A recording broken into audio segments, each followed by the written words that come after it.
আল্লাহ রাব্বুল আলামিন সূরা বনী ইসরাঈলের মধ্যে বলেছিলেন, প্রত্যেক কর্তাকে, অভিভাবককে কিয়ামতের ময়দানে আল্লাহ রাব্বুল আলামিন নিজে ডেকে নিয়ে জিজ্ঞাসাবাদ করবেন, তুমি তোমার অধীনে ছেলে ছিল, মেয়ে ছিল, স্ত্রী ছিল, মা ছিল, তাকে তুমি কিভাবে, কোনভাবে পরিচালনা করেছিলে।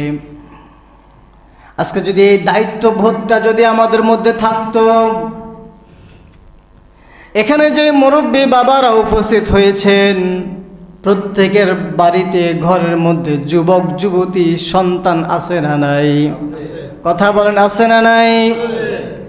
আপনার দায়িত্ব হচ্ছে, আপনি যখন সালাতে আসছেন, নামাজে আসছেন, আপনার দায়িত্ব ছিল ওয়াসতাবির আলাইহা, সালাতের জন্য আপনার অধীনস্থদেরকে, আপনার সন্তানদেরকে ডাকা, উপদেশ দেওয়া, এবং এই উপদেশের মধ্যে আপনি অবিচল থাকা। আপনার দায়িত্ব হচ্ছে এটা।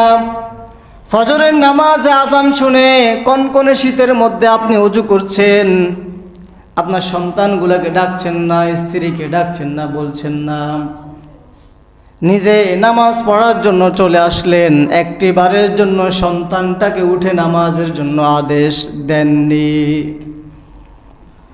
আল্লাহ বলেন, কু আনফুসাকুম ওয়া আহলিকুম নার, পরের শব্দটা খুব ভয়ঙ্কর। ওয়াকুদুহান নাস ওয়াল হিজারা, জাহান্নামের শাস্তি, আগুনের তীব্রতা এত বেশি ভয়াবহ।